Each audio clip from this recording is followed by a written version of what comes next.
सिद्धार्थनगर जिला से एक चौंकाने वाला मामला सामने आया है, जिसमें महिला सुरक्षा और सशक्तिकरण के दावों पर गंभीर सवाल खड़े कर दिए हैं। डुमरियागंज थाना क्षेत्र की रहने वाली राजकुमारी ने डुमरियागंज थाने में तैनात पुलिस कर्मियों पर आर्थिक शोषण, मानसिक प्रताड़ना और छेड़छाड़ जैसे गंभीर आरोप लगाते हुए पुलिस अधीक्षक सिद्धार्थनगर को प्रार्थना पत्र सौंपा है। महिला का आरोप है कि 20 नवंबर 2025 को उसकी 2 बेटियां अचानक लापता हो गई थी, जिसकी शिकायत थाने में दर्ज कराई गई थी, लेकिन पुलिस ने शुरू में कोई ठोस कार्रवाई नहीं की। बाद में पुलिस अधीक्षक के हस्तक्षेप पर मोबाइल सर्विलांस के जरिए दोनों बेटियों की लोकेशन ट्रेस की गई, जिसमें एक बेटी गुजरात और दूसरी मुंबई में पाई गई। पीड़िता के अनुसार बेटियों की बरामदगी के नाम पर पुलिस टीम के साथ गई लंबी दूरी यात्रा का पूरा खर्च उससे ही वसूला गया। होटल, भोजन और अन्य खर्च भी महिला को ही उठाने पड़े। शिकायत में यह भी आरोप लगाया गया है कि यात्रा के दौरान डुमरियागंज थाने में तैनात सब इंस्पेक्टर अरविंद मौर्य ने होटल में उसके साथ जबरदस्ती करने की कोशिश की और विरोध करने पर फर्जी मुकदमे में फंसाकर जेल भेजने की धमकी दी। महिला का यह भी कहना है कि जिस युवकों के साथ उसकी बेटियां मिली थी, उनके खिलाफ कोई कानूनी कार्रवाई नहीं की गई, बल्कि महिला और उसकी बेटियों पर दबाव बनाकर गलत बयान दिलवाने का प्रयास किया गया। पीड़िता की शिकायत पर पुलिस अधीक्षक के निर्देश पर क्षेत्राधिकारी बांसी कार्यालय में महिला और उसकी बड़ी बेटी का बयान दर्ज कराया गया, लेकिन बावजूद इसके अब तक आरोपी पुलिसकर्मियों के खिलाफ कोई ठोस कार्रवाई नहीं हुई। मामले को लेकर कई सवाल खड़े हो रहे हैं कि इतनी गंभीर शिकायतों के बाद भी कोई कार्रवाई नहीं की गई। इस संबंध में क्षेत्राधिकारी बांसी से संपर्क करने का प्रयास किया गया, लेकिन उनसे बात नहीं हो सकी। जब पुलिस अधीक्षक कार्यालय के पीआरओ सेल से मांगे गए बयान पर भी अब तक कोई आधिकारिक प्रतिक्रिया नहीं मिली है। क्या नाम है आपका, कहाँ रहती है? मेरा नाम राजकुमारी है और रामनगर मोहल्ले में मैं रहती हूँ, डुमरियागंज जिला सिद्धार्थनगर। क्या मामला है? मामला ये था कि हमारी लड़की 20/11/2025 को हम वॉक करने के लिए निकले और हमारी बेटियां दोनों बाहर रह गई। हम अंदर आ गए और थोड़ा काम में बच गए, स्वच्छ करने में चली गई। उसके बाद में बाहर निकली, अपनी बच्चियों को ढूंढने लगी तो हमारी बच्ची नहीं मिली। मैं बहुत कोशिश किया, हर जगह गई, लेकिन हमारी बच्ची नहीं मिली। दोपहर तक मैं बहुत प्रयास किया तो दोपहर के बाद मैं थाने पे गई, एप्लीकेशन डाली और थाने पे मैं कहती रही कि सर हमारी बेटियां 2 बेटी गायब हुई हैं और कैसे गायब हुई हैं उनको थोड़ा ध्यान दीजिए और देखिए कहाँ हमारी बच्ची है। लेकिन वो लोग जरा सा भी ध्यान नहीं दिए। बोले एप्लीकेशन ले लिए हैं, आप घर जाओ, मैं कल बताऊंगा। सर्विस लांच पे मोबाइल लगा के सर्विस लांच पे लगाए मोबाइल और उसका पूरा ट्रैक्स लिए और लेने के बाद मुझसे पूछा गया दूसरे दिन, यहाँ तुम्हारे कोई रिश्तेदार है? हमने कहा नहीं, मेरा कोई रिश्तेदार नहीं है। तो इन्होंने कहा कि आप जो है कल आइए, हम कल देखते हैं। तो हमने कहा कि नहीं सर, आप पूरा बता दीजिए कि कहाँ है हमारी बच्ची को, जल्द से जल्द ढूंढिए। मेरा दिल नहीं मान रहा है, मेरे बेटी के साथ कुछ भी हो सकता है, आप ध्यान दीजिए। तो उन्होंने कहा कि हम कल बताएंगे। मैं चली आई। तीसरे दिन जब मैं गई तो कोई सुनवाई नहीं किया। फिर मैं कप्तान के पास गई। तीसरे दिन जब वहाँ से कप्तान साहब ने फ़ोन किए एसओ को, तो एसओ ने हमको फ़ोन करके बोला एक सिपाही के मोबाइल से कि आप वहाँ से आइए और हम आपका यहाँ दर्ज करते हैं रिपोर्ट और तुम्हारे साथ जो है पुलिस कांस्टेबल भेज रहे हैं।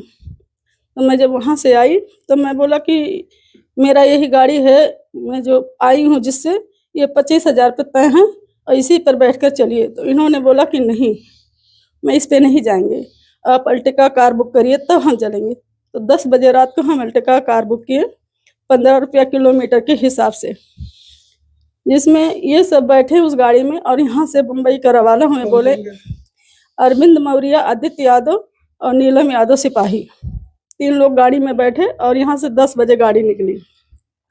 बम्बई को जो रवाना हुए तो अपना जहाँ गए वो कमरा लेते इधर से और गुजरात पहुँचे। बोले आपकी बच्ची गुजरात में है।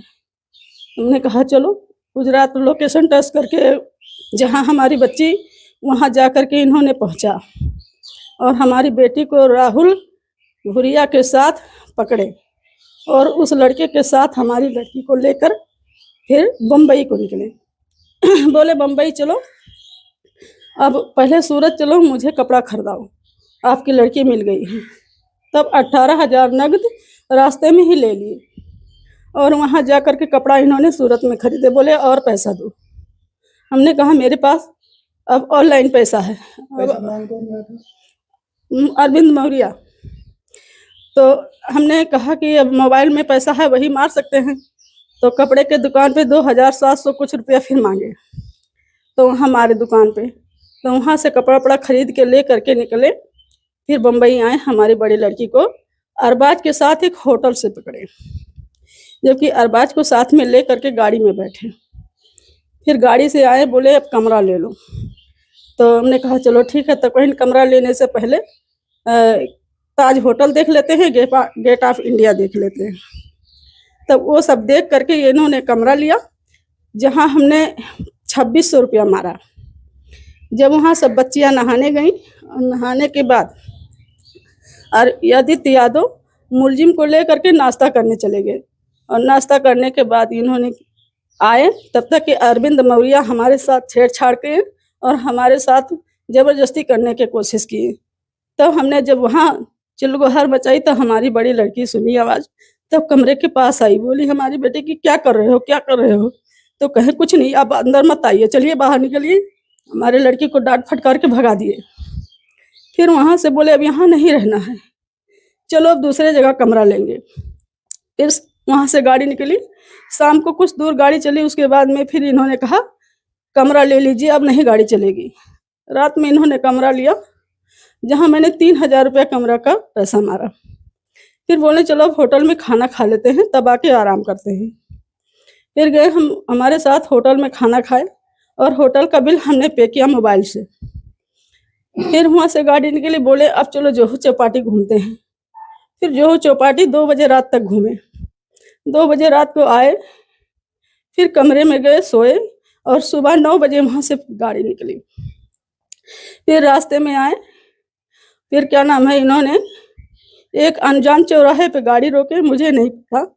और वहाँ जहाँ अरबाज के सब रात रिश्तेदार रहते थे और बाटलिया के बहुत सारे लोग रहते, वहाँ दरोगा के माध्यम से मुझे डरवाया गया और धमकाया गया कि अरबाज को छोड़ दीजिए, अरबाज यहाँ से चला जाए। हमने कहा क्यों? तो कहने लगे अरबाज की कोई गलती नहीं है, गलती आपकी लड़की का, आपकी लड़की क्यों आई? और आप ऐसा नहीं करोगे तो आपकी लड़की के ऊपर मुकदमा लिख देंगे, आपको फंसा देंगे। तो हमने कहा कि ऐसा क्यों कर रहे हो? तो कहने लगे आपकी लड़की 420 जेल भेज देंगे। वहाँ हम लोग डर गए, उनका कहना मान करके वहाँ अरबाज छोड़ दिया गया। फिर वहाँ से आए, बोले हमारे वहीं से अरबाज को छोड़ दिए और बोले चलो अब घर चलते हैं। जो कि अरबाज जब साथ में थे तब एक जगह और रुके थे, जहाँ पे उनके जो है प्रधान से कोई लोकेशन था, उनसे फ़ोन करके बोले कि वहाँ किराए का कमरा नहीं देना है और हम वहाँ रुकते हैं। तो वहाँ जा कर के रुके और वहाँ जबकि हम 1500 रुपया खाने का मोबाइल से पे किए और वहाँ से फिर अरबाज वहीं से चला गया। पुलिस वालों ने छोड़ दिया? हाँ, पुलिस वालों ने छोड़ दिया। फिर अरविंद मौर्य छोड़ दिए और वो चला गया। वहाँ से गाड़ी ले करके आए, फिर पहुँचे डुमरियागंज। डुमरियागंज में सब बातें चीतें क्या हुआ उस लड़के के बाप से मुझे नहीं पता।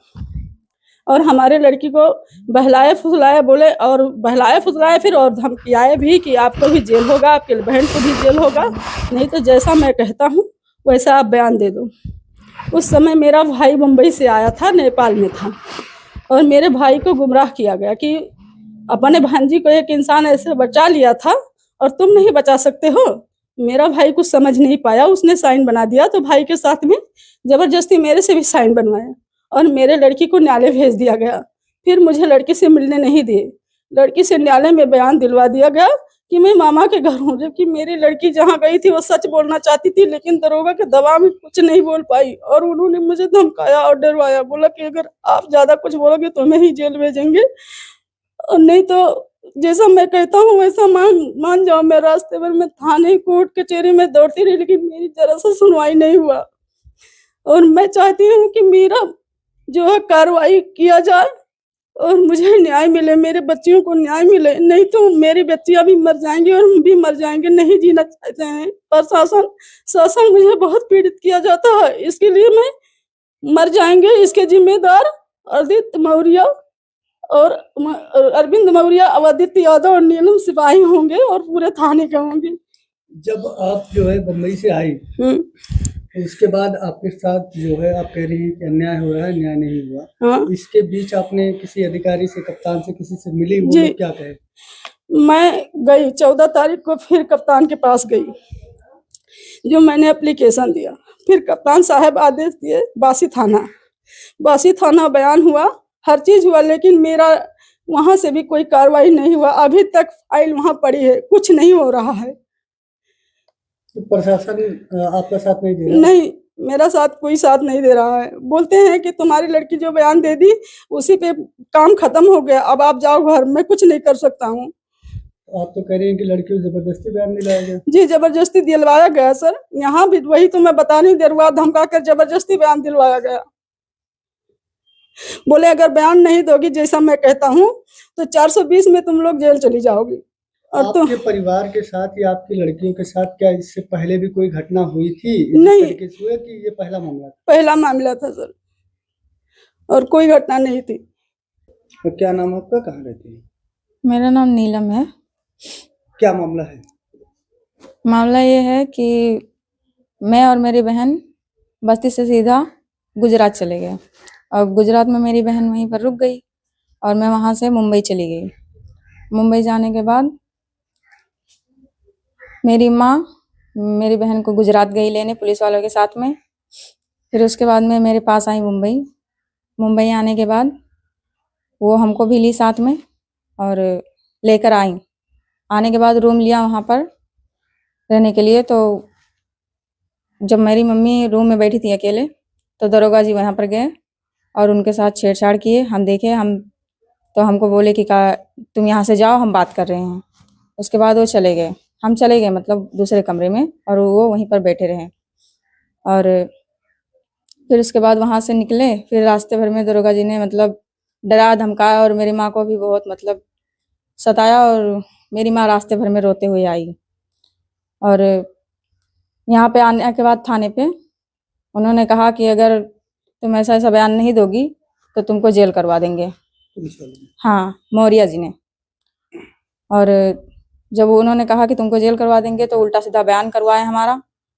और फिर बयान करवाने के बाद बोले कि अगर तुम दोबारा बयान नहीं दोगी, बोलोगी कि मामा के यहाँ गए थे। फिर हमारा जबरदस्ती बयान करवाएं, और अभी जब हम बयान देने के लिए जा रहे हैं तो फिर से वो मतलब यही सब कर रहे हैं। आपकी मम्मी ने अरविंद मौर्य जो पुलिस वाले हैं उनके ऊपर छेड़छाड़ का आरोप लगाया था एसपी से, इसमें आपके परिवार का बयान दर्ज कराने के लिए बोला गया था, तो क्या उसमें आपका बयान हुआ था? हम गए थे, बयान भी दे के आए हैं बासी में। बासी किसके यहाँ गए? सीओ साहब के यहाँ। और बयान में आपने क्या कहा था? बयान में हमने यही कहा था जो हुआ था, और जो अभी आपको बताए हैं वही कहते हैं कि मेरी मम्मी के साथ छेड़छाड़ हुआ। मेरे मम्मी के साथ छेड़छाड़ किए, हाथ पकड़ के बैठे थे और फिर कंधे पे हाथ रखे थे। हमने देखा, हम मम्मी बोल रही थी कि क्या कर रहे हैं आप, तो हमने भी जाके देखा तो बोले कि तुम जाओ यहाँ से, हम बात कर रहे हैं। उसके बाद में हम चले गए वहाँ से। क्या चाहते हैं आप लोग? हम चाहते हैं कि मौर्य जी को उन्होंने जो किया है हम लोग के साथ, उसकी सजा उनको मिले।